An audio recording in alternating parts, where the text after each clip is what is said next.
Joseph de la Capelle, catholique et légitimiste. Carlson, Poutine, le fond. Euh, J'ai écouté la vidéo de Jacques Beau qui est très intéressante sur ce dialogue et il dit les hommes politiques en France et les journalistes parlent de l'extérieur, donc Carlson est trumpiste, Poutine c'est Poutine, voilà, mais ne parlent pas du fond de cette interview, de cette entrevue. Donc je vais essayer ici de parler un peu, et peut-être que je referai des vidéos à ce sujet, parce que ça risque d'être assez long, du fond de cette entrevue. Et donc, évidemment, il y a beaucoup de choses. Tout le début de ce dialogue, il y a une explication de l'histoire de l'Ukraine et de la Russie. Donc c'est très intéressant, mais ça dure un peu longtemps. Donc, pour faire un résumé de ça, alors d'abord, ils ont un président qui connaît l'histoire de la Russie et de l'Ukraine. Donc, c'est intéressant. J'ai jamais vu notre président parler de Bouvines, la bataille de Patay, voilà, François Ier. C'est quand même un autre niveau, quoi. Donc, ça, c'est très intéressant. Le résumé de tout ça, c'est quand même que la Russie, on va dire, la Russie orthodoxe et l'Ukraine, c'est blanc bonnet et bonnet blanc, en très grande partie. Et donc, alors par contre, l'ouest de l'Ukraine, effectivement, il y a une influence, on va dire, polonaise. Il y a des territoires qui sont historiquement plutôt de cette couleur, et puis une partie qui est hongroise. Et donc, mais bon, il y a toute une partie, une très grosse partie, où ce sont des Russes, tout simplement, et qui ont été persécutés par le gouvernement de Kiev.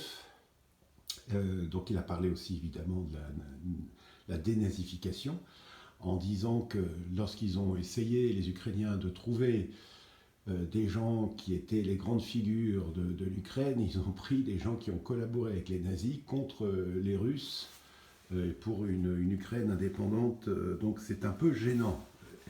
Et donc il a fait remarquer qu'il y avait eu au Parlement canadien un nazi notoire qui a été applaudi par tout le Parlement. Donc ça le gêne un peu. Alors moi, ce que je dis par derrière, c'est quand même l'Ukraine comme la Russie, donc de ces partis-là, parce qu'en Russie, il y a des partis, c'est ce que j'avais déjà expliqué, il y a des partis orthodoxes, il y a des partis musulmans, il y a des partis animistes, même il y a des partis bouddhistes. Mais comme par hasard, tous ces territoires ne posent pas de problème, comme l'avait dit une fois M. Poutine. Et puis il y a aussi même un État juif dans l'est de la Russie. Hein. Et donc il dit, moi j'ai pas de problème ni avec les musulmans, ni avec les orthodoxes, ni avec les juifs, ni avec les animistes, ni avec les bouddhistes, parce que tous sont russes. Donc c'est un autre problème avec l'Ukraine. Et c'est-à-dire que l'Ukraine, l'État ukrainien a persécuté les gens qui étaient ukrainiens et russes. Donc surtout en Crimée, bien sûr, et puis dans l'est de l'Ukraine, puis aussi dans le nord. Enfin bref, c'est compliqué. Mais à un moment, M. Poutine dit l'armée russe a encerclé un bataillon ukrainien et ils leur ont demandé de se rendre et ils ont répondu les Russes ne se rendent pas. Donc, vous voyez la mentalité. Donc, en fait, c'est vraiment une guerre fratricide, quoi. Et donc, M. Poutine explique que tous les traités ou les tentatives de paix qu'il y a eu même avant la guerre, il a parlé de Boris Johnson. À un moment, il y a des tractations qui sont faites. Tout le monde est d'accord pour. C'était peut-être même avant la guerre, ou au tout début. Et c'est Boris Johnson, donc les Anglais toujours, qui a dit non, non, on continue la guerre. Moi, il y a une chose que j'arrive pas à savoir en arrière, c'est bon, on dit toujours, ce sont les Américains, les maîtres du monde aujourd'hui, du nouvel ordre mondial. Et puis, mais l'Angleterre, c'est quand même le Royaume-Uni. Le Royaume-Uni, c'est une grande puissance. Mais effectivement, je pense que le Royaume-Uni est plus un vassal des États-Unis que l'inverse. Mais enfin, disons que c'est le monde anglo-saxon, quoi. Tout ça, c'est assez cousin. Mais enfin, donc, il a balancé sur Boris Johnson, il a balancé évidemment sur la France, qui n'ont pas fait, la France et l'Allemagne, qui ont fait que les accords de Minsk n'ont pas été respectés. Et dit donc que ça soit les Américains, alors l'Union européenne bien sûr, mais l'Union européenne obéit aux Américains et ils ne tiennent pas leur parole. Donc comment voulez-vous que je fasse pour tenir la, comment travailler avec des gens qui ne tiennent pas leur parole? Donc c'est quand même très compliqué. Alors il y a eu ça et il y a eu plein de choses. Alors, euh, donc oui, ce problème de la parole donnée, il y a eu des accords, il y a des choses qui ont été traitées, et puis ça tombe à l'eau. Il explique aussi à un moment quelque chose de très intéressant. Quand il avait à l'époque rencontré Bill Clinton, il avait discuté avec lui, et puis il a dit, écoutez, moi l'OTAN, moi je veux bien en faire partie, quoi. Il n'y a aucun problème pour protéger l'Europe et tout ça, le continent européen, etc. Clinton se retire, parle avec son conseil, et il revient. Alors lui, il avait dit oui, Clinton, il avait dit ah oui, c'est intéressant, très bien. Et puis il en a parlé avec son conseil, et quand il est revenu, il a dit non, c'est pas possible. Bon, alors il dit ben, j'ai pris acte, quoi.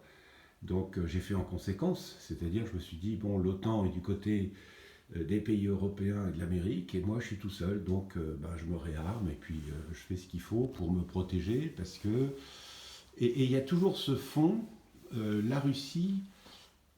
Alors Jacques Beau dit que c'est même à l'époque soviétique, les Américains, c'était pas tellement contre le fait qu'ils soient communistes, mais c'est surtout que ce soit la Russie. C'est une vieille haine de cet immense pays, hein. Alors c'est pas nouveau, parce que Napoléon a fait bêtement la guerre à la Russie. La campagne de Russie était un désastre, ça a été la fin de Napoléon. Euh, Comment se fait-il qu'on n'ait pas pu s'entendre? Enfin bref, et puis Hitler, s'il a fait la guerre à la Russie, ça ne lui a pas profité non plus.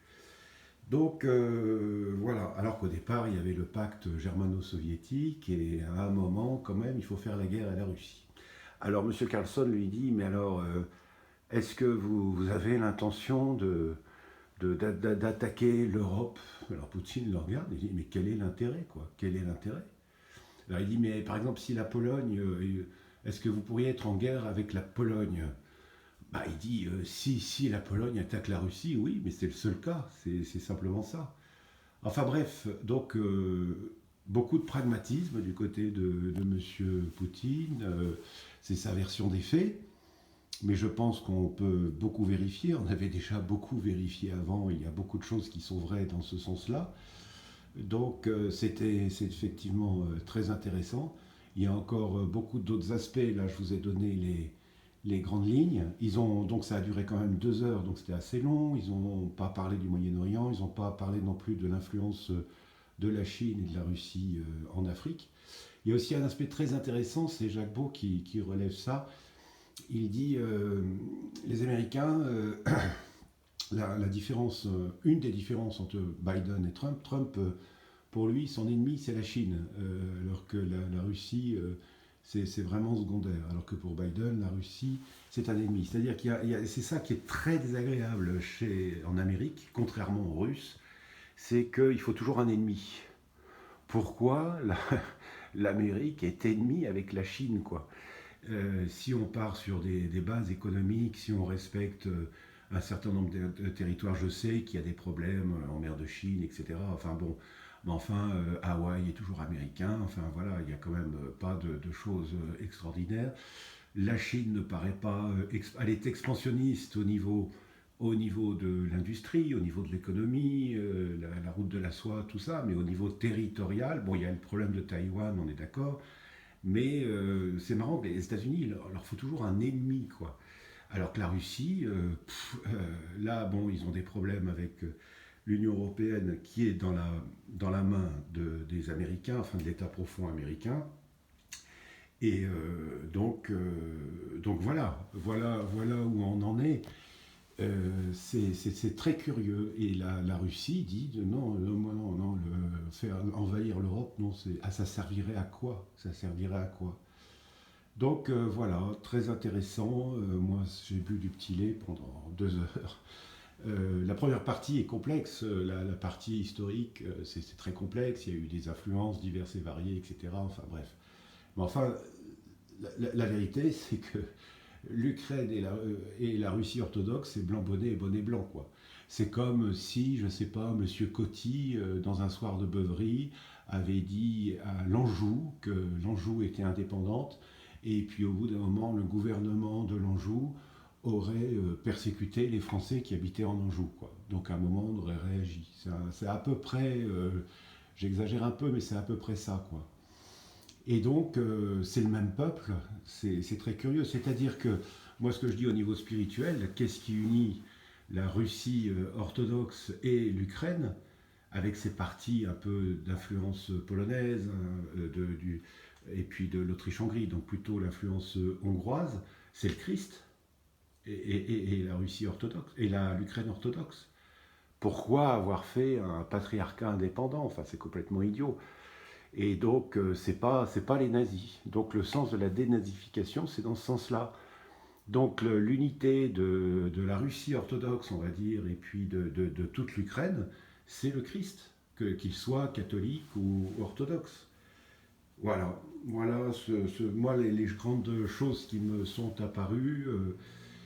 J'ai trouvé beaucoup de stabilité à M. Poutine, beaucoup de bon sens. Et puis c'est quelqu'un qui a le pouvoir depuis très longtemps, mais qui a une humilité. On sent qu'il a une humilité importante.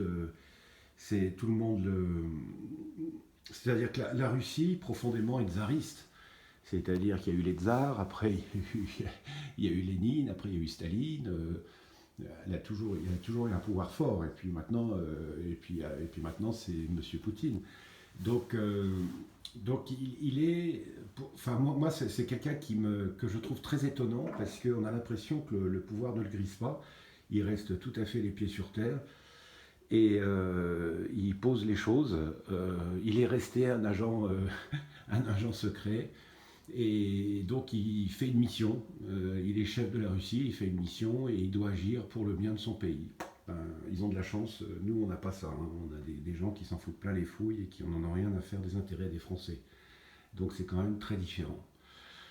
À très bientôt à tous, que Dieu vous garde, j'ai été relativement long, oui. Mais il y avait beaucoup de choses là-dessus et vous pouvez me faire des commentaires, puis on peut réinsister sur un certain nombre de choses. Très bon carême à tous, nous sommes le premier vendredi du carême, et donc bon carême à tous, Notre-Dame de France, Notre-Dame de Russie, Notre-Dame d'Ukraine, Notre-Dame du Moyen-Orient, Notre-Dame de l'univers, priez pour nous, tous les cœurs angéliques du ciel, veillez sur nous, priez pour nous, tous les saints et les saintes du paradis et du purgatoire, priez pour nous, veillez sur nous. À très bientôt à tous, Deus et Rex.